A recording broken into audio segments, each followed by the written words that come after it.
Hey, what's up guys? So in this video, we will see how to set up custom ringtone on the Samsung Galaxy A36 or the A56. Now to do that, just open the Play Store and in the search bar, just search this and install this app. Then tap on Open. Now just tap on Accept and Continue and select Not Now. Now to set up custom ringtone on your smartphone, just select Ringtones. From here, just select any music which you like. For an example, I will select this one. Now to set this music as your ringtone, just tap on the download icon and select Set as Ringtone. Then enable this toggle. Now after that, just go back and tap on the download icon one more time. Now just select Set Ringtone.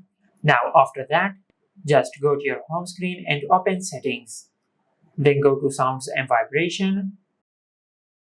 And this is how you can set up custom ringtone on the Samsung Galaxy A36 or the A56.